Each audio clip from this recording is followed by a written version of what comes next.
Lehenik eta behin emi esker etortzeagatik, plazer bat, eminatu dira. Ni sarrera moduan, sarrera txiki bat egingo dute ustelkeriaren inguru kasu batzuk aztertuko ditute honen inguruan, eta bera, gero ja, errelatua, mafianen errelatua egingo du, ezta? Ni sarrera txikia, 15 minututan, erderaz dago, ni erderaz egingo dut, gero hitzaldia edo eztabaida sortzen bada euskaraz egingo dugu edo nietu zuen bezala. Eta, ni azteko izenburua da La conjura de los necios. Izenburu apurat bitxia. Orain hilabete batzuk argitaratu nuen artikulu bat, hori izan zen La conjura de los necios, bigarrena izan zen Urbaser, La basura de los necios, eta trilogia moduan egin nuen Despertemos es la mafia. Yo lo que quiero hacer con esa fotografía no está elegida al azar, siempre digo lo mismo, me parece importante porque es el día de la adjudicación, de la firma de contrato a la incineradora, donde sobre todo, y antes mencionaba al señor Asensio en la presentación, la persona que está muy contenta dando la mano a esa señora que aparece ahí, esa señora es la representante de la empresa Urbaser. Detrás está esa mal llamada UTE guipuzcoana. Esto es la imagen y la representación de esa llamada UTE guipuzcoana, mal llamada UTE guipuzcoana, tan guipuzcoana como que representa el 4%.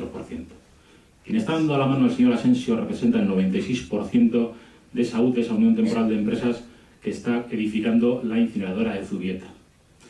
Cuando yo hablo de la conjura de los necios, hablo de ese cártel jurídico, político, mediático, empresarial que hay en torno al tema de la incineradora. Y cuando veíamos esa imagen, que detrás podemos ver los empresarios que yo puedo llamar con label vasco de aquí, es decir, los Altuna y Uría, los Moyúa, los Murias. Yo recuerdo cuando empezamos a dar la gira de charlas Ainhoa y yo, hablábamos de empresa presuntamente corrupta. Yo hace tiempo que ya le quité el tema de presunto porque Urbaser, la empresa que lidera esa UTE que está construyendo la incineradora de Zubieta, es una empresa corrupta a nivel del Estado español y que está implicada en diferentes casos de corrupción. Cuando hablamos de ese cártel jurídico, político, mediático y sobre todo mediático, y los ejemplos que tenéis aquí, cuando aquí había un problemón de la leche con el tema de las basuras, eso lo generaba una coalición política, un partido político. Y ahora que se está solucionando, entre comillas, y lo digo irónicamente, el tema de las basuras, eso lo está solucionando o Guipúzcoa, el Real de Guipúzcoa o la Diputación de Guipúzcoa. Eso se llama pervertir el lenguaje. Luego hablaré de eso, de la perversión del lenguaje y el marketing que hay en torno al tema de la incineradora. Lo mismo con el tema de los swaps, que luego explicará Ainhoa, y lo que hay en torno al tema de los swaps y lo que supone el derroche público el tema de los swaps y cómo eso incidió en ese lobby mediático y cómo se explicó a la ciudadanía de Guipúzcoa. Hablábamos antes, en la presentación hablabais del tema de llevar las basuras a Vizcaya. Bueno, yo vengo de Vizcaya, vengo de Meatzaldea, sé lo que sufrí. Aquí sufrís mucho el diario vasco, yo sufro el diario El Correo, es decir, sufrimos el diario Vocento. Y aquí recuerdo que si ponemos el mismo ejemplo en un medio de comunicación como puede ser el diario vasco, hablábamos que hace 5 años, exportar basura a 160 kilómetros era un problemón de la leche y ahora se apela a la responsabilidad, ¿no? Eso es pervertir el lenguaje y eso es utilizar a los medios a su antojo. En eso de la conjura de los necios y la basura de los necios, os decía que antes la mal llamada UTE guipuzcoana, que representa el 96%, está dirigida por Urbaser. Y Urbaser es una empresa corrupta del Estado español. Hay un montón de casos que nosotros ya estamos trabajando en ello y están inmersos en un montón de irregularidades, de adjudicaciones y de casos de corrupción. Esta imagen tampoco está elegida al azar como es la del principio, porque esto es la Guardia Civil entrando a la sede de Urbaser a llevarse detenidos a gerentes, a directivos y a sacar cajas de documentación en casos de corrupción. Estos, los de las comisiones ilegales, están construyendo la incineradora de Zubieta aquí a escasos kilómetros de aquí. En esta infografía podéis ver ejemplos donde está inmersa esa empresa que os acabo de decir del tema de Urbaser. Esto es quien dirige esa UTE. Cuando hablamos de empresas beneficiadas por el fraude de la Mutua Universal, por ejemplo, aquí tenemos rankings donde siempre están las mismas empresas y en este caso vuelve a estar esa empresa que está realizando la incineradora. Eso que os hablaba antes de un cártel jurídico, político, mediático y empresarial, y me quedo con el empresarial. Cuando hablamos del cártel de la basura, eso que hemos oído, y aquí falta mucha pedagogía, y yo siempre digo en las charlas que yo creo que nos falta y nos ha faltado y nos seguirá faltando, y a eso tenemos que ir a hacer más pedagogía. Creo que a nivel del Estado español estamos muy acostumbrados a escuchar nombres y apellidos de políticos sin ningún problema, nombres y apellidos de empresarios y empresas sin ningún problema, y aquí siempre estamos con iniciales o poniendo el presunto o hablando bajo Aquí yo creo que ha llegado el momento de hablar con nombres y apellidos y hablar lo que hay detrás de todas estas historias. Y si había un cártel de la basura que pactaba los precios, pactaba las adjudicaciones y pactaba las comisiones ilegales a repartir ese pastel, donde están las mismas empresas que han montado el negocio durante años aquí en Guipúzcoa, en el Real de Guipúzcoa, por ejemplo, los FCC, los Urbaser, los Ferrovial, los ACS. Yo cuando pongo ese correo electrónico ahí, me recordaba mucho cuando investigamos el caso de Bidegui, porque encontramos en los correos electrónicos de Bidegui cómo se evidenciaba que el empresario estaba por encima del político, que era el empresario que dirigía las adjudicaciones y todas las liquidaciones con dinero público de todos y de todas. Yo presento la oferta y si gano otorgaré a Urbaser y Cespa un 20%, es igual quien gane. Porque en eso de la conjura de los necios el reparto del pastel es equitativo. Y cuando no es equitativo surgen problemas como han surgido en Madrid. Que lo de menos era el máster de Cifuentes. La guerra interna de los necios en Madrid y muchos otros sitios viene cuando el reparto del pastel no es equitativo. Y cuando se enfrentan unos con otros. En este cartel, en este correo electrónico, se refleja muy bien lo que es ese cartel y lo que es ese lobby. Y aquí está el reparto del pastel que es equitativo entre diferentes empresas. Bueno, multas que hay, que la CNMC puso una serie de multas por esos contratos pactados, por ese reparto del pastel ilegal. Y si vemos curiosamente, el ranking es FCC, Cespa, Urbaser, Befesa. FCC y Befesa, que iba a construir la incineradora hace 6 años. Tenemos a Urbaser, que es la que más multa tiene, que está construyendo la incineradora. Es decir, evidentemente no tenemos a empresas presuntamente corruptas, tenemos a todas las empresas corruptas que han sido multadas por repartirse el negocio, por repartirse el pastel, están aquí en Guipúzcoa en este caso. Yo lo digo muy a mi pesar, porque vengo de Vizcaya y yo, el tema del clientelismo y las redes clientelares, yo creo que en el Real de Vizcaya es muy evidente, pero cuando he analizado casos en Guipúzcoa, sobre todo desde Bidegui a esta parte, me encuentro no solamente con una red clientelar, no solamente me encuentro con clientelismo, sino que me encuentro con corrupción y que me encuentro con un sistema mafioso que al fin y al cabo está detrás de todo este caso y sobre todo cuando escuchéis el relato que os va a hacer luego Ainhoa.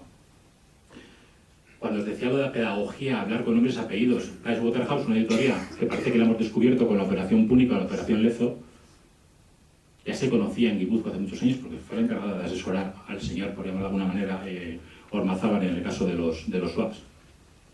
Pero parece ser que hasta que no ha habido casos de corrupción, que han abierto televisión a nivel del Estado español, no se conocía esa auditoría y lo que hay detrás de todo esto. En esa conjura de los necios, cuando empezábamos las charlas, hablamos de posibles irregularidades en el contrato de la adjudicación de la incineradora. Es que olía muy mal, olían peor que la basura que se va a ir a llevar a Zubieta, olía peor el contrato y la adjudicación de ese contrato. Si tenéis lo que plasmado en la infografía, lo que es la adjudicación, veis el concurso, y siempre digo de la misma forma que nos vamos a poner ilusas porque nos vamos a creer que esto se hace con los sobres sellados y lacrados y que nadie sabe la oferta en la empresa que va a hacer una y otra. Si veis en la primera, que es la que gana por 901 puntos, bueno, simplemente que el concurso se gane por 4 puntos y pico en una adjudicación de este volumen, ya quiere decir algo sospechoso. La primera es la que está liderada por Urbaser, bueno, Altuna y Uría, Moyúa, Murias, y la segunda sería liderada por FCC. Como veis, la puntuación técnica, quien gana al final del contrato, pierde la puntuación técnica por 26 puntos. Sabían que iban a perder la puntuación técnica por todo el currículum que tiene FCC a nivel de esta construcción de estas infraestructuras, etcétera, etcétera. Seguimos ilusas y vamos a pensar que como sabían que iban a perder, por tanto, la puntuación técnica, pues dicen, vamos a hacerla un 26% más barata y vamos a coger la puntuación económica y vamos a dar la vuelta y lo vamos a ganar por 31 puntos de diferencia. Y al final sale vencedora Urbaser. Yo la pregunta que siempre hago, unido a la pedagogía, es ¿qué empresa hace algo un 26% más barata y qué empresa está dispuesta a perder dinero en un concurso de este tipo? En eso del reparto del pastel y la conjura de los necios, ellos saben muy bien cómo trabajan y cómo se mueven en esa apertura de plicas en los concursos de adjudicaciones. Lo saben tan bien que luego se abrió un frente judicial y FCC impugnó esa adjudicación. ¿Por qué impugnaba esa adjudicación? Porque sabía lo que había detrás de esa adjudicación. ¿Y por qué? Porque, como veis en esa infografía, ya ha habido muchos otros casos donde tanto FCC como Urbaser como FCC han ido pues, impugnando ciertas adjudicaciones porque sabían lo que había detrás. Porque aquí había una baja del 26%, una baja hipertemeraria de un 26%. Yo me he encontrado en sitios, en algunas charlas donde decía, ¿por qué os quejáis si encima la han hecho un 26% más barata? Eso es la perversión del lenguaje, y eso es hacer pedagogía, y eso es que muchas veces cala en la sociedad ciertas cosas que yo creo que van unidas a la corrupción y a un sistema que está realmente podrido, pero que muchas veces cala esa perversión del lenguaje. Se habla de marketing y perversión del lenguaje. O sea, aquí en Guipúzcoa no se está construyendo una incineradora, se está construyendo un complejo medioambiental. Y es un complejo medioambiental tan bueno y tan bonito que yo cuando vengo aquí no sé por qué no queréis un par de ellas. No hay chimeneas, no desprende olor, no hay humos, está todo verde, juega a la Real, lo entrena muy cerca, lo tenéis todo. Y aquí ya no quemáis, no incineráis basura, ni quemáis basura, hacéis valorización energética, porque suena muy bien. Eso es pervertir el lenguaje. Y aquí no pagáis durante 35 años a tocateja la incineradora. No, no, no, lo hacéis mediante el método de peaje en sombra, que suena de maravilla. Que no es otra cosa que privatizar, que poner el dinero de la salud pública al servicio del negocio. La experiencia que ha habido en Nafarroa con el peaje en sombra, con el tema de las autopistas famosas de UPN, y todo el derroche de dinero público que supone, la M45 en Madrid, por ejemplo, o esa famosa Herediaga del Orrio que tenemos nosotros en Vizcaya, que tenemos un tramo enorme de autopista de casi 6,5 kilómetros, que mediante el método de peaje en sombra durante 25 años vamos a pagar con esa privatización 1.500 millones de euros de dinero público. Eso es pervertir el lenguaje y eso es la pedagogía en la que ellos andan y parece que a veces convencen. En el tema de la fotografía del principio, cuando hablaba del tema de Urbaser, lo que había detrás, las empresas con el label vasco, etcétera, etcétera, esas empresas, y yo digo que están inmersas en esa corrupción que también hay en torno a este caso. Esto fue la portada del Correo, donde se decía que el presunto cero era un riesgo de 10 millones de euros en un juicio, y se decía que, ¿no?, se remarcaba que era el exdirector de Innovación y Desarrollo del Gobierno de Ibarretxe, la persona que daba subvenciones públicas a diferentes empresas. Cierto, pero el Diario Vasco y el Correo no nos contó ese señor a qué empresa pertenecía. Este señor, como veis ahí, que vemos aquí, este es el señor del que os hablo, y sí fue el exdirector de Innovación y Desarrollo con el Gobierno de Ibarretxe. Pero ese señor era el representante de Altuna y Uría, tan alto representante que fue el encargado de ir a firmar el contrato de la incineradora. Y aquí, en este listado que tenéis de empresas que daba subvenciones públicas, durante muchos años dio subvenciones públicas y al que más le daba es una empresa que era en Terrepel. Tenéis aquí, normalmente la media era unos 40.000 euros, pues daba 230.000 euros a una empresa que volviendo a ponernos ilusas, cuando cesan su cargo, yendo al registro mercantil nos damos cuenta que era la empresa que era administrador, él, a la cual había estado dando subvenciones públicas durante muchos años. Y al margen, en ese juicio que hemos visto ahí, en esa portada del Correo, inmerso en el fiasco de la planta de purines de Carranza, donde se han dilapidado 10 millones de euros de dinero público que él daba en subvenciones. Esta es la persona que sobre él hay, bueno, la sombra de una petición de 8 millones de responsabilidad subsidiaria, 10 millones de 10 años de inhabilitación, etcétera, etcétera. Es la persona que va a firmar el contrato. Esta persona que tenéis aquí, por ejemplo, Gorka Echondo, es el representante de la empresa Moyúa, no está dando una rueda de prensa. Está en una comisión de investigación del caso Bidegui. Caso Bidegui, donde se dilapidaron 30 millones de euros de dinero público de todos y de todas vosotras. Esto es lo que hay detrás. Y podemos ver las situaciones, como tenéis ahí, lo que hubo en Bidegui, las amenazas que hubo en Bidegui, las que ha habido en la incineradora, evidentes como las de Ainhoa contra Ainhoa Iñeki, que han tenido que ir a juicio, y esas amenazas veladas que hubo tanto en Bidegui como las ha habido con el tema de la incineradora. Estos son los sobrecostes que hubo en Bidegui y estos sobrecostes indican las mismas empresas que están detrás de la construcción de la incineradora de Zubieta, tanto los Altuna y Uría, que están metidos en esos porcentajes de 48-55% de sobrecoste. Donde vemos un 74% de sobrecoste, está Dragados, pero es que también está Moyúa, y tenemos una medida de un 57%. Esto es lo que está detrás de la incineradora de Guipúzcoa. Y estos son los colaboradores necesarios. Esto es la gente que ha ido de voluntaria, tanto el portavoz del PSN Eibar como el señor Denis Itxaso, que han ido de voluntarios como testigos al juicio a Madrid contra Iñaki Ainhoa, simplemente por acatar un mandato popular, y que fueron como testigos para tratar de hipotecar las vidas de dos personas. Ese señor Denis Itxaso, que en 2006 nos decía que la incineradora era lo peor de lo peor para Guipúzcoa, y que en esa perversión del lenguaje se cambia el lenguaje, se cambia el discurso, y en 2011, a partir del 2011, se dice las bondades de la incineradora. Yo con esto ya acabo, que os dejo con Ainhoa. Siempre me gusta acabar con estas fotografías porque para mí demuestran el pulso en la calle, y creo que estamos hoy en un entorno donde conocéis de qué estoy hablando, de lucha social, pulso en la calle, de músculo social. Y para mí, esta gente que, bueno, las tardes que están hablando ahí no hay yo, la gente de Guipúzcoa Sur, que se echó a la calle hace ya un par de años, simbolizaban esa lucha. Yo creo que estamos en un momento crucial, yo creo que no hay que perder ese punch, ese músculo social. Yo creo que hay que tener muy claro lo que tenemos enfrente. Ellos han demostrado que no saben ganar ni perder, que solo saben vencer. Y yo creo que nosotros debemos convencer, y hay que hacer pedagogía y saber convencer. Creo que ha llegado el momento de no pedir permiso para ser libres ni pedir perdón por serlo. Hay que querer y sobre todo hay que saber lo que tenemos enfrente y lucha social y batalla contra todo esto que yo considero una auténtica mafia y una auténtica corrupción. Pero bueno, y eso. Etortzeagatik eta mila esker gainea aukera emateagatik, ez? Gure etorkizunaren jabe ezin dugu izan ez daukagu informaziorik. Eta derrigor, informatuak egon behar dugu borroka egiteko eta gure etorkizuna gure eskutan egoteko behintzat. Lehen aipatu den moduan, bai Iñaki Errazkin eta bai ni demandatuak izan gera Madrideko kontu auzitegian. Gauza esan nahi dut, zerbait ez baduzutu ulertzen edo zalantzaren bat edo sortzen bada, igual moztu, problemarik gabe moztu, galdetu, eta horrela ez dugu aria galtzen, bale? Ez da oso xamurra izaten.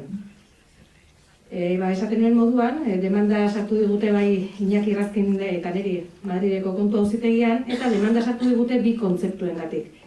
Eskatzen dizkigute, hasiera batean demanda sartu zigutenean 51 milioi euro, orain 46 milioi eurotan dago, eta gaia igotzen doa, hilero 600.000 euro ordaintzen ditulako Gipuzkoako herrialdeak Kaixa eta Banestori, eta 600.000 euro horiek hilero guri eskatzen dizkigute.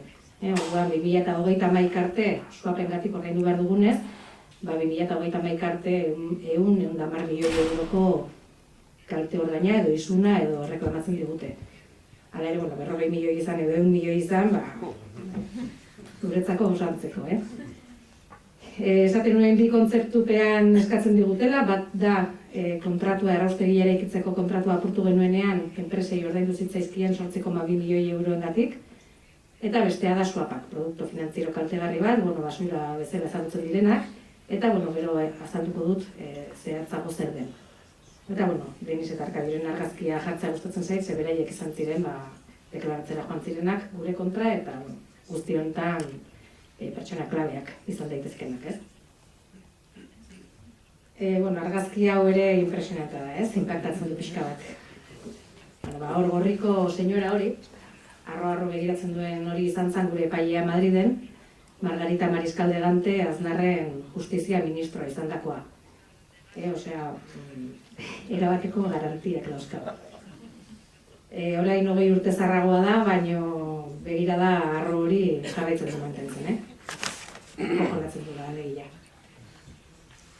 Pixka bat azalduko dut 2011-2015 legegintzaldiko ezaugarri nagusiena, edo nik askar behintzat eta lau hitzetan azaldu beharko banu, pixka bat izan zen errelatoa egitearena, ez? Errelato ofizial bat zegoen, eta egunero jeikitzen ginen, Diario Vasco, Noticias eta Teleberriko portadekin, hori zen errelato ofiziala, baino errelato reala, edo zer gertatu zen benetan oraindik idatzi gabe zegoen, ez? Eta gure jarduna izan zen errelato hori idaztea, batez ere guk bagenekielako gauzak behintzat sartu ginenean 2011an bagenekien gauzak irregular egin zirela, ez zituztela gauzak ondo egin, behar bezala egin, instituzio batek egin beharrituen moduan, baino hori frogatzea kostatu zaigu. Azkenean dokumentazio asko falta zen, GHK-an, desagertuta zegoen aktak, txostenak, bai paperean, bai digitalean falta ziren, eta pixka bat gure jarduna 2011-2015 eta hileia orain arte bai, ez?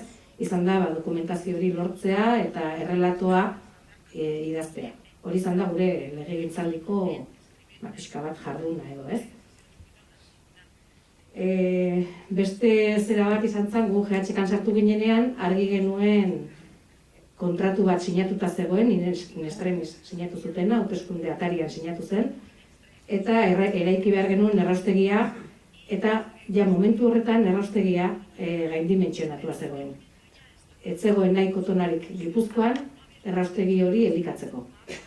Okerrena ez da, gaindimentsionatua zegoen, gizartea zorionez kontzientziatzen ari delako eta kontzientziatu xamar dagoelako eta gauzak ondo egiten ditugulako, urtebete lehenago erraustegia lizitatu baino urtebete lehenago, ikusten dezue hor 2010ko maiatzean, hor goian, IBH-ek, ingenieritza belgiar batek, GHK kontratatu zuena erraustegiaren proiektuan laguntzeko, e-mail bat bidaltzen du GHK-ra, esanaz, argi eta garbi, la planta de incineración, hemendik aurrerik ez da ondo apreciatzen, baina, la planta de incineración está sobredimensionada.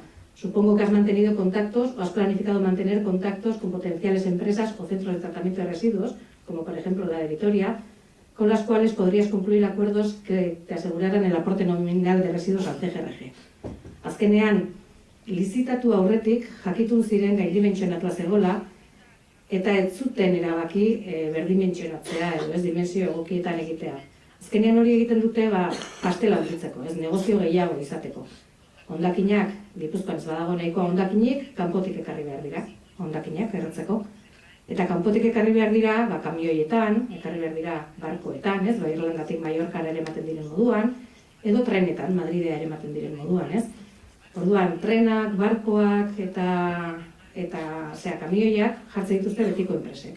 Jartzen dituzte FCC-ek, jartzen dituzte Gaserrek, jartzen ditu Tespak, eta azkenean egiten duguna da, erraustegi bat egiten dugu gaindimentsionatua apropos, gero negozio bide gehiago izateko, kamioiak eta trenekin eta azkenean diru publikotik enpresa pribatuak elikatzeko. Pastela handitu egiten dugu, enpresa gehiago sartzeko repartuan, pastel horren repartuan. Hemen ikusten duzue, tximiniarik ez dagoen beraiek egiten duten infografia horietan, nik jarri ditut gutxi garaberako tximinia batzuk edo, Gipuzkoan genituen hondakinak ziren tona realak jartzen duen zera horretan, 160.000 tona, 160.000 tonelada zeuden Gipuzkoan, eta erraustegia zegoen diseinatuta 260.000 tona erretzeko, eta gainera, ampliagarria zen 320.000 tona erretzeko. Gipuzkoan zeuden tona kopuru berdina, ekarri behartzen kanpotik, elikatzeko erraustegi hori. 260.000 tona genituen, eta beste horren beste, ekarri behartzen kanpotik, lehen aipatu den moduan, trenak, kamioiak edo barkoetan, ezta? Lizitazioa martxan jarri zutenean, lizitazio horretan, baldintza batzuk zeuden, eta baldintza horietako batzan 3 UTE edo gutxienez aurkeztu behar zutela. UTEak petxatzut ezagutzen dizutela zer den, Unión Temporal de Empresas, enpresak elkartu egiten dira, eta enpresa horiek egiten dute, batek egiten du lurmendua, bestea teknologoa, eraikitzen dute azpiegitura bat, eta gero UTE hori desegin egiten da, ez? Baldintza horietako batzan gutxienez 3 UTE aurkeztu behar zutela, bestela lizitazioa bertan bera burutu behar zan, ezin zuen aurrera jarraitu. Lizitazio baten prozedura, pentsatzen dut ere gehienek ezagutuko duzuela, baina eskar aipatuko dut, 3 sobre edo 3 partetan sailkatzen da, A sobrea edo lehenengo sobrea da baldintza administratiboak, hau da, UTE horrek FIFA daukan, seguro de responsabilidad civil, gaitasun horretako azpiegiturak egiteko gaitasun ekonomikoa daukan, paperak ogasunarekin egunean dauden, langileen gizarte segurantza ordaintzen den, pixka bat horrelako baldintza administratiboak. Eta hori ez da puntuagarria, edo gainditzen duzu edo ez duzu gainditzen. Dituzu gaitasuna daukazu edo ez daukazu. Gero, B sobrea edo bigarren sobrea da proposamen teknikoa, hau da, UTE horrek ze proposamen egiten duen azpiegitura hori eraikitzeko, eta 3. sobrea edo C sobrea da ze preziotan egiten duen proposamen tekniko hori. Ikusten dugu, 3. aurkezten dira FCC, Zerbitzu Altuna Iuria Muria horiek irabazi zuten, 2. UTEa da Befesa eta Construcciones Galdeano, eta 3. da Sener, lehen aipatu duzu Sener eta Construcciones Amenabar. 3. UTE honek ez du gainditzen A sobrea. Hau da, baldintza administratiboak ez ditu azpiegitura hori eraikitzeko. Zu badakizu dituzun, baldintza administratiboa betetzen dituzun, edo ez lizitazio baten parte hartu aurretik. Baina bera aurkezterakoan ahalbidetuzun lizitazioak aurrera egitea. 3 UTEk aurkeztu bertzutelako minimo, ez? Lizitazioak aurrera egin zuen, eta aurrera egin zuen beste 2 UTE ditu. B sobreak edo bigarren sobreak 18 anexo ditu, 18 gehigarri ditu eta 18 gehigarrietan sailkatzen da. Batzuk dira labeak nolakoak izan behar duten, beste batzuk tximinia ze ezaugarri tekniko izan behar dituen eta bar. Eta konturatzen dira, bai batak eta bai besteak, hau da FCC, Zerbitzu, Altuna Iuria Murias eta Construcciones Galdeano eta BFESak, B sobrea ez duela gainditzen. Proposamen teknikoa, derrigorrezkoak dituzten baldintzak, derrigorrezkoak izan beharko lituzketen baldintzak ez dituztela betetzen. Orduan, edozein administrazio publiko, bertan berotzi beharko luke lizitazioa eta agian beste bat martxan jarri. Baina hauteskunde atarian geunden eta ezin zuten horrelakorik egin dena oso ondo lotuta utzi nahi zutelako. Orduan egiten dutena da, hartzen dute FCC, Zerbitzu, Altuna Iuria eta Muriasen proposamen teknikoa eta sortzen dute 19. anexo bat, eta 19. anexo hori dira 110 kuestio, 110 puntu betetzen ez dituena proposamen teknikoa derrigorrezkoak diren baldintza horiek. Eta 19. anexo hori soilik UTE bati ematen diote, berak anexo horrekin kompletatu edo bete dezan derrigorrezkoak diren baldintzak. Soilik ematen diote bati, horrek esan nahi du, soilik ahalbidetzen dutela batek irabaztea, noski. FCC, Zerbitzu, Altuna Iuria eta Muriasek irabaztea. Anexo 19 horretan, 19. anexo horretan, 110 kuestio zehazten dituzte, eta 110 kuestio horiei erantzuna eman behar die FCC eta Zerbitzu UTE horrek. Baina, 19. anexo horri erantzuna eman behar diote behin kontratua firmatuta gero. Hau da, ez dute proposamen teknikoa betetzen, berdin da, sinatzen dugu haiekin, sinatzen dute haiekin kontratua, eta ondoren erantzun behar dute 110 puntu horiek lehen erantzun ez dituztenak lizitazioan. Ikusten dugu 2011ko maiatzaren 12an norbean atzetik ikusten dezuten orgoitik. 2011ko maiatzaren 12an sinatzen da kontratua haiekin, hauteskundeak baino 10 egun lehenago, horregatik ez zeukaten aukerarik lizitazio hori bertan bera ustea lotuta utzi nahi bazuten behintzat. Eta gero kontratu horretan ikusten dugu, hemen, da la respuesta a los elementos de detalle que se incorporan al presente contrato como anexo 19. Hau da, lo que no me habéis respondido y era obligatorio en la licitación, lo anexo al contrato eta kontratua sinatuta gero erantzungo dizute. Kontratu horretan baldintza ezberdinak agertzen dira. Bat da, kontratua firmatu, hau da, maiatzan 12an, eta 3 hilabetetara proiektu basiko definitibo aurkeztu behar dela, hau da, behin betiko proiektua azpiegitura hori eraikitzeko, eta proiektu basikoa aurkeztu aurretik, anexo 19-ren 110 galdera horiek erantzun behar dituztela. Agostu aurretik, anexo 19 hori, lizitazioko anexo 19 hori. Hor ikusten dezue zubietan Markel Olano, Odon Elorza, Carlos Ormazabal eta Deniz, lehenengo erraustegiaren lehenengo harria jarri zuten egun horretan. Eta orain egingo dutola errepaso kronologiko bat ikusteko nola joan ziren gai hauek, anexo 19-ren eta proiektu basiko definitiboaren gaiak. 2011ko maiatzean kontratua sinatzen dute, 10 egunetara hauteskundeak ematen dira, eta hauteskunde horien ondorioz egoera politikoa behintzat irauli egiten da herrialdean, eta Gipuzkoako Foru Aldundian, Donostiko udalean eta Gipuzkoako udal askotan Bilduk lortzen du gehiengoa. Ekainak 11an aldaketa hori gauzatu egiten da, hau da, ingurumen diputatua, Ormazabalek diputatua izateari uzten dio, eta Juan Karralduntzin izendatzen da diputatu berria, ingurumeneko diputatu berria, Martin Garitano daukagu diputatu nagusia, baino GHKko lehendakaria oraindikan ez da aldatzen. Aldaketa emateko, askoz mantxoago dikoa, mankomunitateak eratu behar direlako, konsortzio berria eratu behar delako, eta bar, Orduan jarraitzen du Ormazabalek GHKko lehendakari izaten, baino funtzioetan. Badaki, iraila urrian, utzi egingo duela kargua, eta Alduntzinek hartuko duela kargu hori. Bitarte horretan, iristen da 2011ko abuztua, eta UTEak entregatzen du proiektu basiko definitiboa eta anexo 19 dena batera entregatzen du. Proiektu basiko definitibo hori teknikariek, GHK-ko teknikariek hartzen dutenean konturatzen dira txapuza bat dela, ezin dela ontzat eman, ez dituelako baldintza minimoak betetzen, eta berriro ere atzera botatzen du. Momentu horretan, Juan Karl Alduntzinek, GHK-ko lehendakari izango denak eta ingurumen diputatua denak, Ormazabali esaten dio, UTEak bere partea ez du bete, derrigorrezkoa zen parte hori ez du bete, orduan utzi zazu horrela, egoeran stand-byen, Gipuzkoako errealitate berri aztertu behar dugulako, aztertu behar dugu ere ze behar dauden, hondakinen historiarekin, udalek ja abisatu zuten, beraien bilkera selektibo efizienteak jarriko zituztela martxan, eta orduan aztertu egin behartzen da, berkamera usteko eta stand-byen usteko. Ormazabalek erabakitzen du ezetz, eta ematen die hilabete bateko prorroga enpresei berriro ere beste proiektu basiko definitibo bat aurkezteko. Beste hilabete bat ematen die.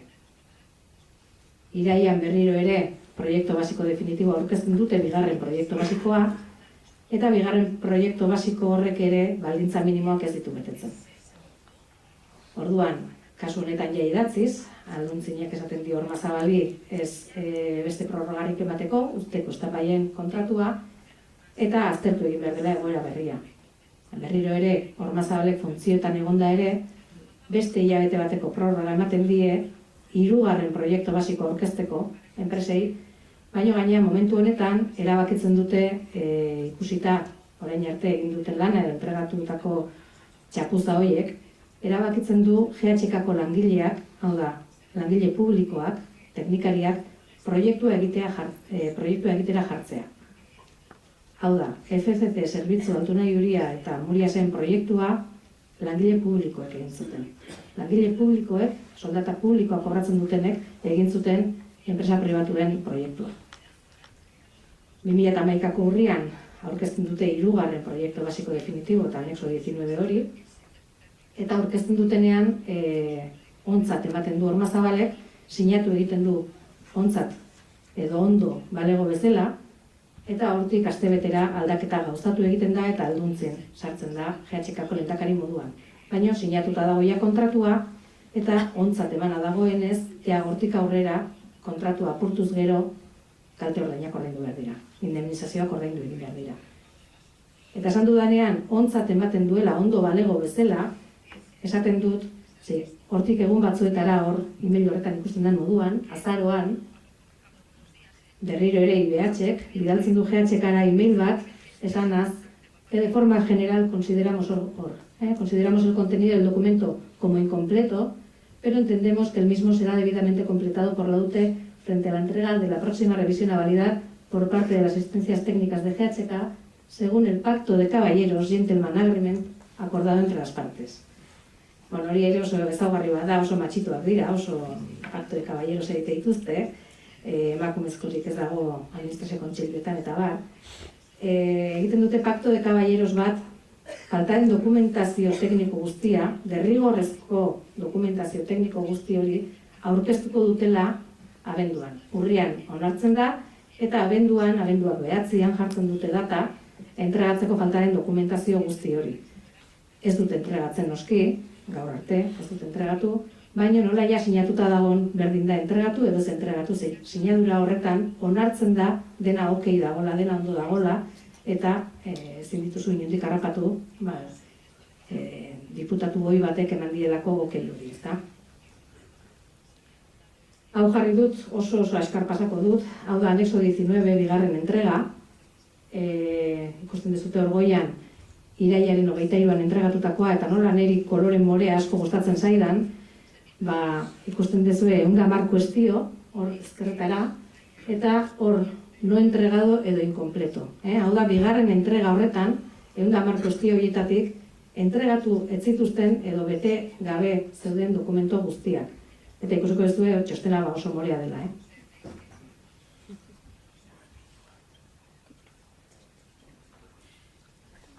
Hori da, bigarren entregan guzti hori falta zen, dokumentazio guzti hori falta zen, ez? Eta hitz egiten ari gera erraustegi batetaz. Ez gera hitz egiten ari aur parke batetaz, edo txirristra bat jartzeaz, edo kolumpioak jartzeaz, ari gara erraustegi batetaz. Eta ikusten dugu, adibidez, la cuestión número 110, azkenekoa, da el capítulo Plan de Vigilancia Ambiental. Pues el Plan de Vigilancia Ambiental ez dago entregatuta, edo ez dago osatuta. Ikusten dugu hemen, 73. adibidez, sistema toma de muestras en continuo para análisis de dioxinas, dioxinak, furanoak, horiek dira mindizia sortzen dutenak, malformazioak fetoetan eta bar, eta hori neurtuko duen neurgailurik ere ez dute aurkeztu, bigarren aukeran.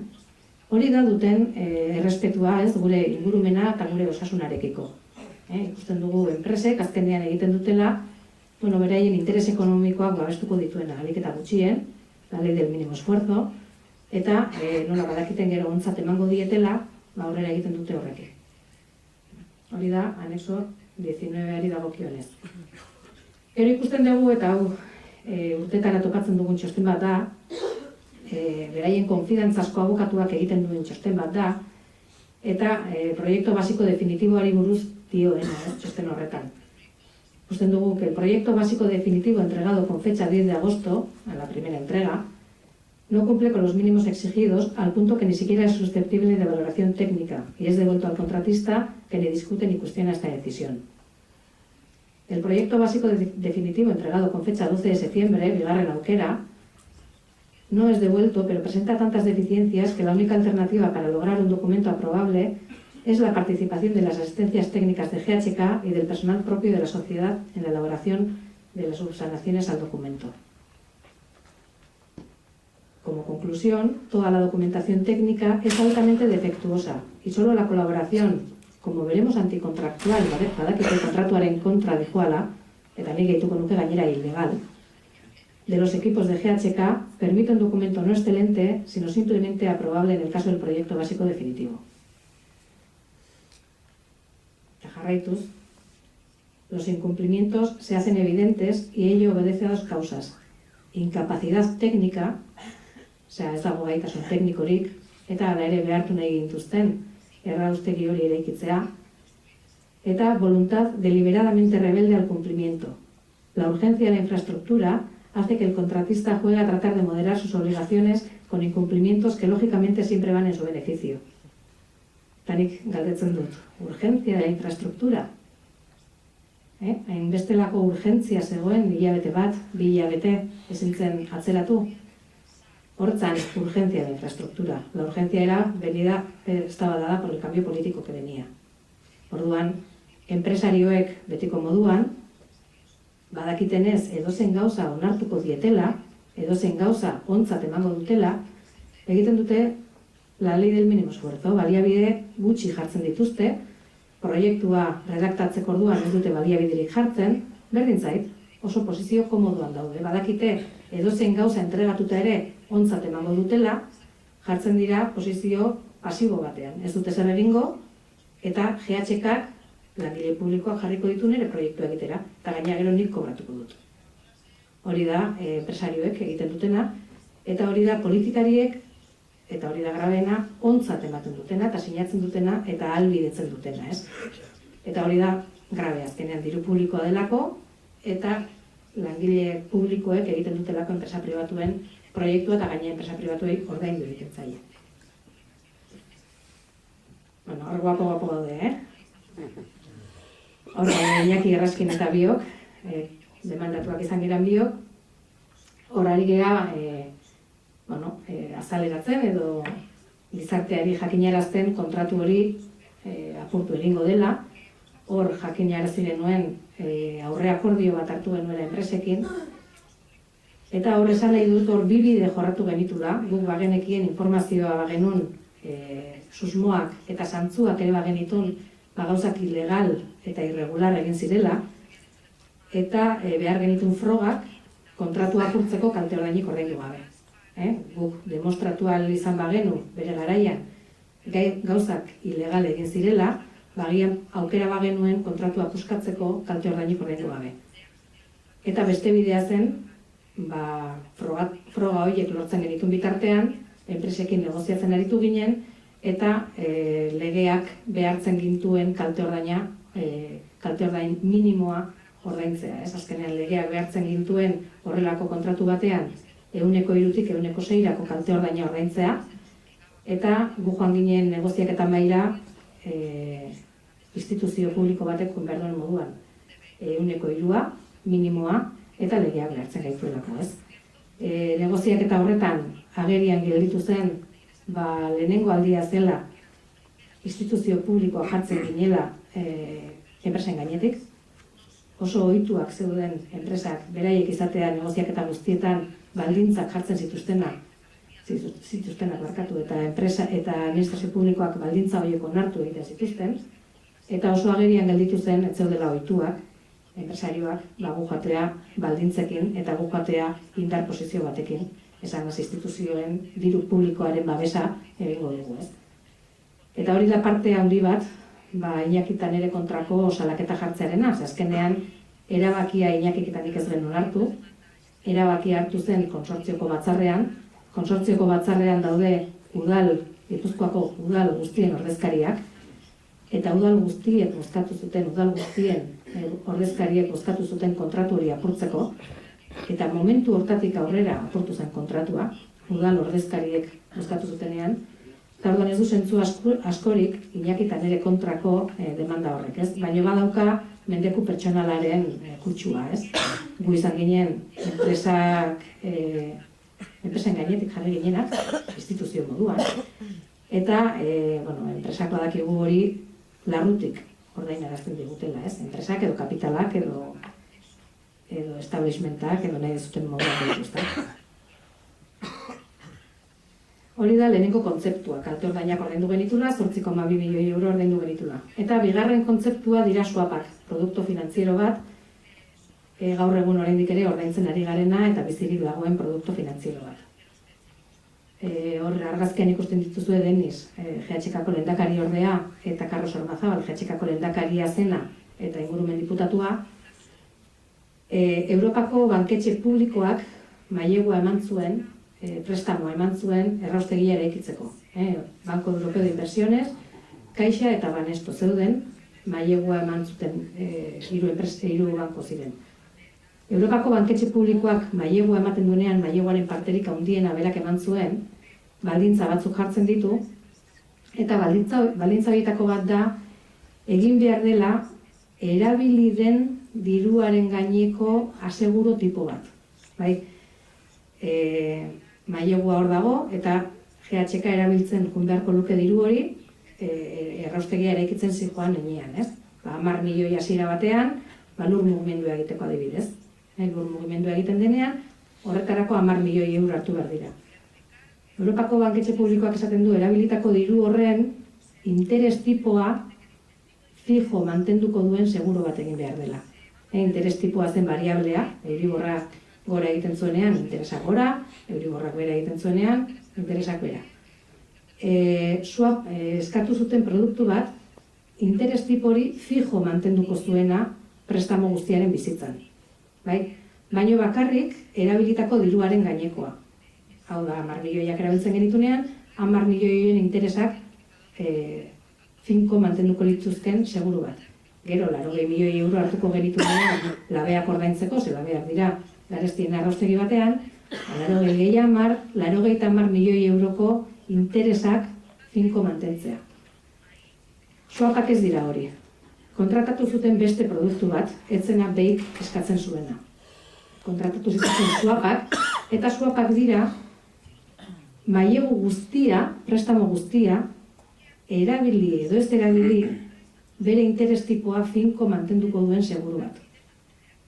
Eta hori da gertatu dana. Prestamoa ez da erabili, erraustegia ez dalako egin, prestamoa ez da ikutu, eta prestamo horren interesen segurua ordaintzen ari gara 600.000 euro hilabetero. 2021ko otsailak arte. Ordaindu behar dugu 600.000 euro. Dagoeneko ordaindu ditugu 18 milioi euro, Gipuzkoarrok, eta ordainduko ditugu 100 milioi, 110 milioi Euriborraren baitan. Euriborrak gora edo bera egiten duen horren baitan. Orduan hori da bigarren kontzeptua, hori da eskatzen digutena guri. Guk ez genuen sinatu produktu hori, Ormazabalek sinatu zituen, baino guri reklamatzen digute.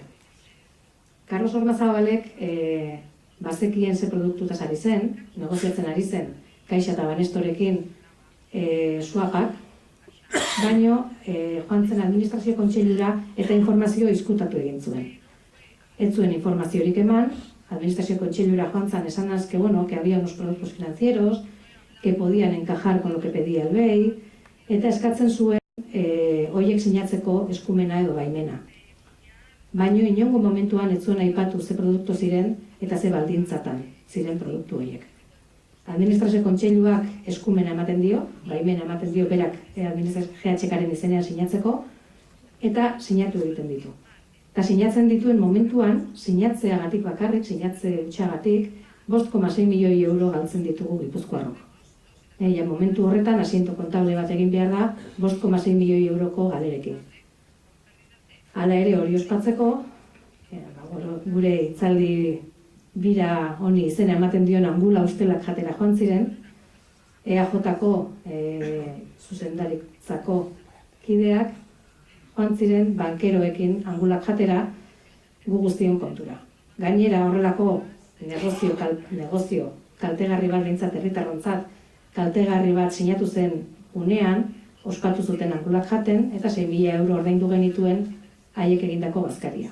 Caixa eta Banestori horrelako opari bat eginta gero, 100 milioi oparitu eta gero, gainera angulak. Eman genizkien bazkaltzen guztion diruarekin, diru publikoarekin. Eta gainera sare sozialetan eta prentxan atera zenean albistea fakturarekin eta zeintzuk ziren bazkaltzera eta bar, Markel Olanok jarri zuen ondo egina, sare sozialetan, gainera arro, ez? Hori da, impunidadea edo garrotasuna edo lotxagabekeria igual.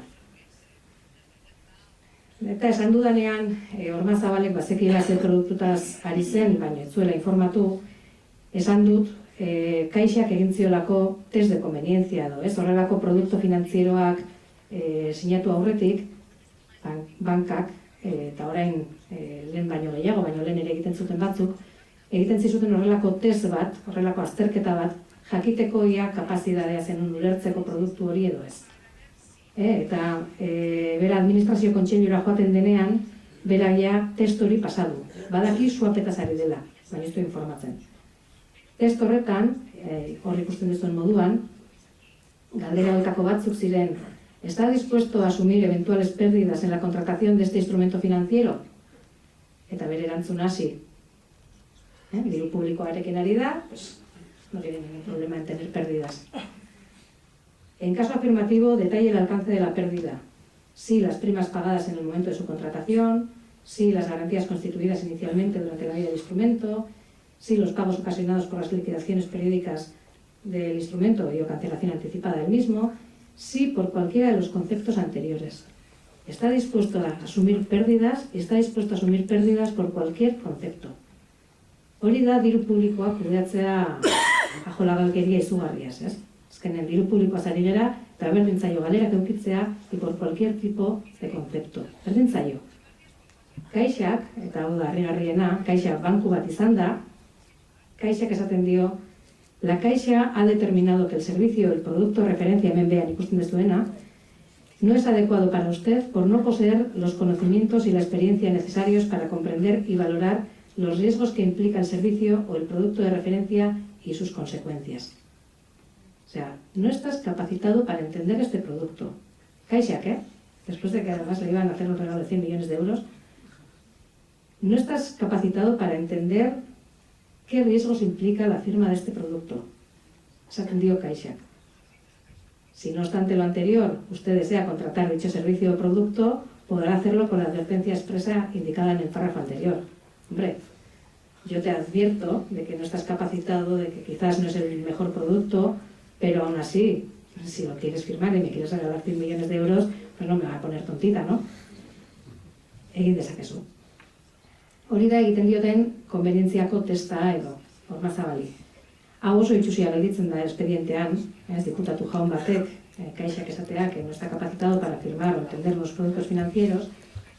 Bueno, testa hau desagertu arazten dute, eta testa hau egin eta astebetera egiten diote test berdina galdera berdin-berdinekin, baino erantzunagia ez dira berdinak. Erantzunagia bestelakoak dira. Eta ja kaixaren ondorioa da, que Carlos Ormazabal es mayorista y es entendido en productos financieros. Gero esaten dugu Cifuentes en masterra, hemen ere, astebetean, ez ulertzetik produktu finanzieroak gaitua ez egotetik, maiorista izatera pasa zen, astebetean, eta horrekin ja kaixak albidetu zuen sinatzea. Swapak gaur egun ordaintzen ari geran seguru hori prestamoa erabili gabe. Swapak epaitegitara eman genitun guk, demanda sartu genien Caixa eta Banestori eta baita Pricewaterhouseri, ere Pricewaterhouse zen asesorea lehen igorrek aipatu duen moduan, estibadoren grebarekin eta horrelako txosten incendiarioak egin dituen asesoritza da. Orain puntu hau anotazio bat, Iskander Atutxa, Juan Mari Atutxaren semea, Bilboko portuko zuzendaria zena, orain Pricewaterhousera doa. Eta Pricewaterhouse da, ustelkeria kasuekin eta ordenaztuta dabilen asesoritza bat, estatu mailan multinazional bat da. Eta guk ondo ezagutu genuen, bere garaian izan zelako Caixa eta Banestoren asesorea, Caixak eta Banestor produktu bat saldu nahi zuten, produktu finantziero kaltegarri bat, toksiko bat, Swapak, eta bestetik GHKaren asesorea ere bazen. Hau da, saltzaileen eta eroslearen asesorea berdina zen, Pricewaterhouse. Gainera, Caixarekin estatu mailan Pricewaterhousek duen negozio volumena itzela da, milioi eta milioi euro askotakoa, beraz, ulertu zitekeen GHK zera bezero txikia edo bezero kaltetua, ez? Kontratuak ere gaizki eginda zeuden, guk kontratatu genuen estatu mailan Swapekin adituena izan daiteken pertsona, Madrideko katedratiko bat, Prosper Lamot, bera kontratatu genuen aztertzeko ondo Swapoiek, eta esan zigun oso gaizki redaktatuak zeudela kontratuak, akats ugari zituztela, derrigorrezkoak diren klausula asko ez zirela agertu ere egiten, eta berak ez zukala zalantzarik epaitegitan bertan bera geldituko liratekeela. Demandatu genituen Caixa, Banestor eta Pricewaterhouse, eta sorpresa, epaiketara Caixa eta Banestoren testigo moduan, lekuko moduan, Carlos Ormazabal joan zen. Banketxeen lekuko moduan, banketxeen testigo moduan, Swapen alde eta banketxeen alde hitz egitera eta defendatu zituen epaitegian, eta sententzia horrelakoa izan zen kontrakoa. Ez zituen epaileak Swapak bertan bera utzi, ez? Eibarko udaletxean gertatu zen moduan, edo Arabako diputazioan gertatu zen moduan, Gipuzkoan ez zuten bertan bera uzteko aukerarik eman epaileek. Sententzia legegintzaldi honetan atera da, eta sententzia ontzat eman dute, ez dute errekurritu.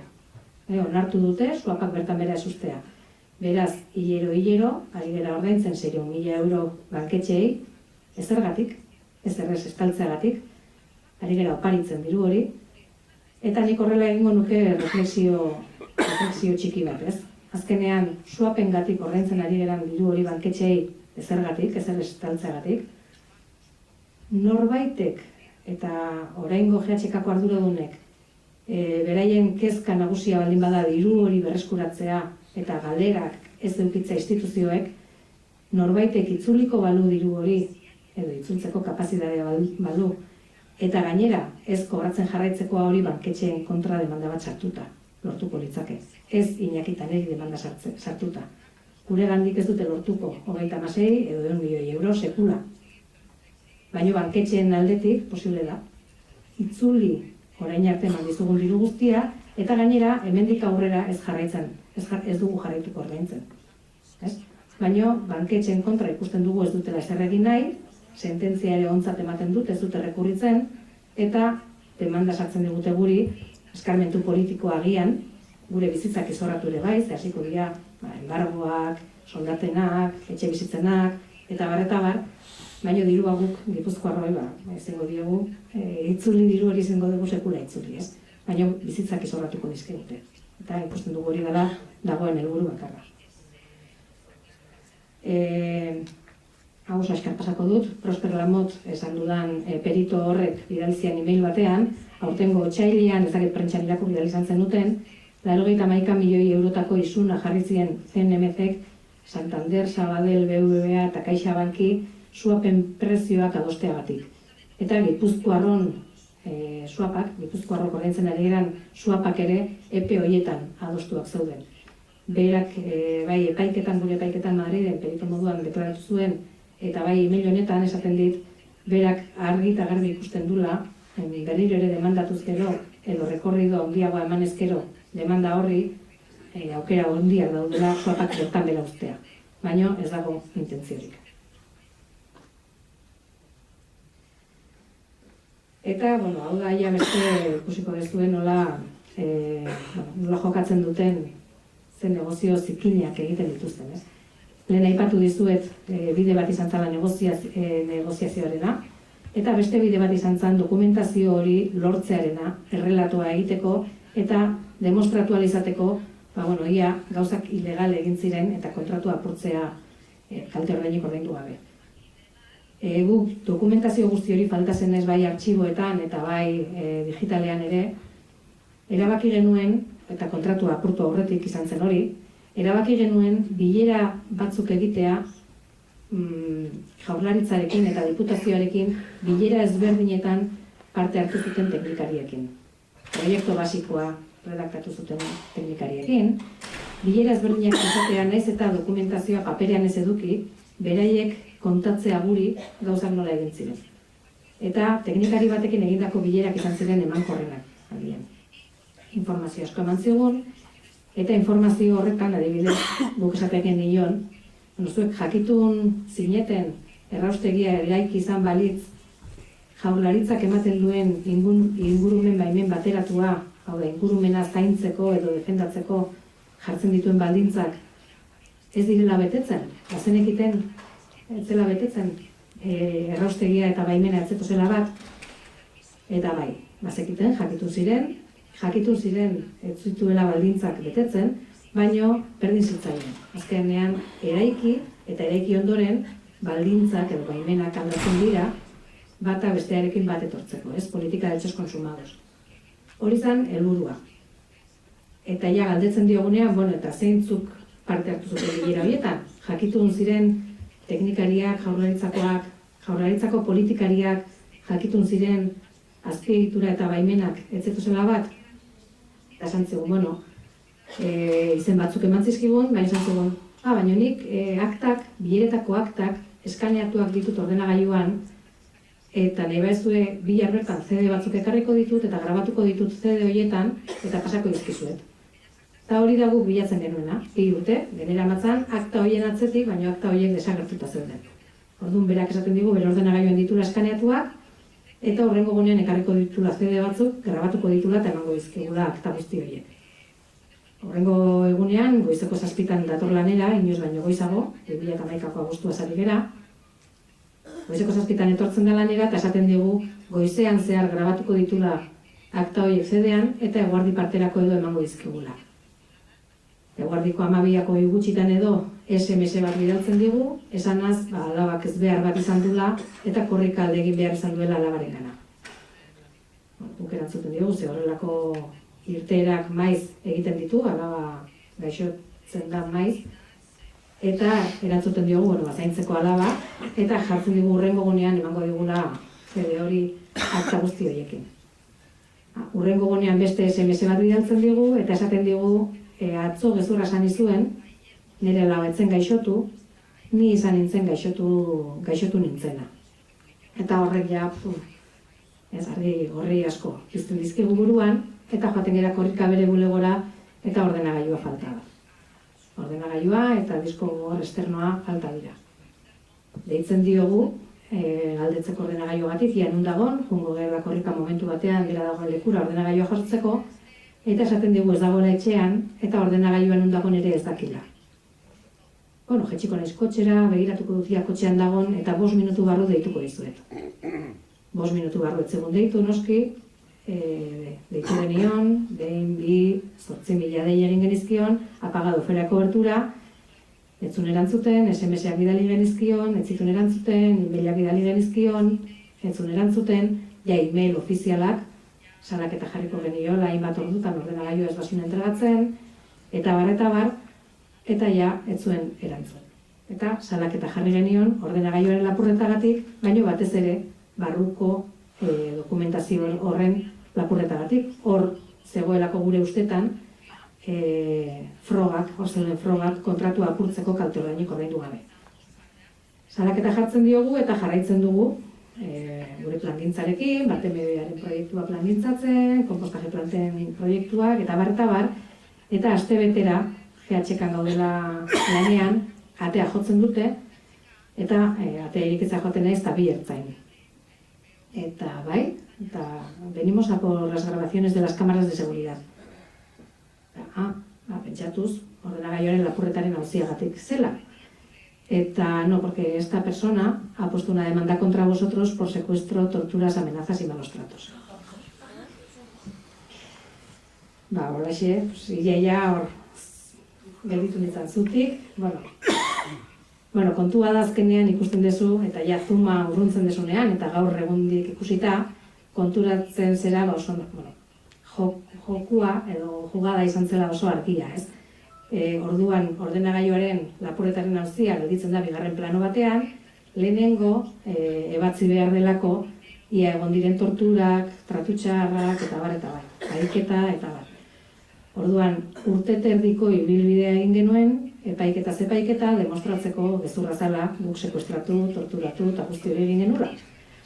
Orduan, urte erdi egontzan ordenagailua epaitegietan ze entregatu egin zuen 15 egunetara, eta urte erdi egontzan ordenagailu hori kieto parau epaitegietan, eta gu horrelako ibilbide bat egiten demostratzen guzti hori ez genuen egin. Sententzia guztia gure aldekoak ziren, gezurra zan, lan orduetan izan ziren bilerak izan ziren atea zabalik, bere lankideak aurran zaudela, baino lortu zuen ordenagailuaren demandak ez aurrera egitea. Apunte bat, bere abokatua Ciudadanoseko zerrendatan doan pertsona bat da, hauteskundetan, eta gainera Intxaurrondoko Guardia Zibilen kuarteleko bigarren jefearen emaztea. Nik beti esaten dut, hortik etorri zitzaiola la idea del secuestro, torturas y amenazas y todo eso me venía de casa el asunto. Bueno, 2000 ikusita zintzan egoera, ikusita epaitegi guk ibili behar izan genuela, erabaki genuen kontratua apurtzea kalte ordainak ordainduta. Ez genuen frogarik eskuetan kontratu hori apurtzeko, eta orduan kalte ordainak minimoa, legeak behartzen dituen, minimo hori ordaintzea erabaki genuen.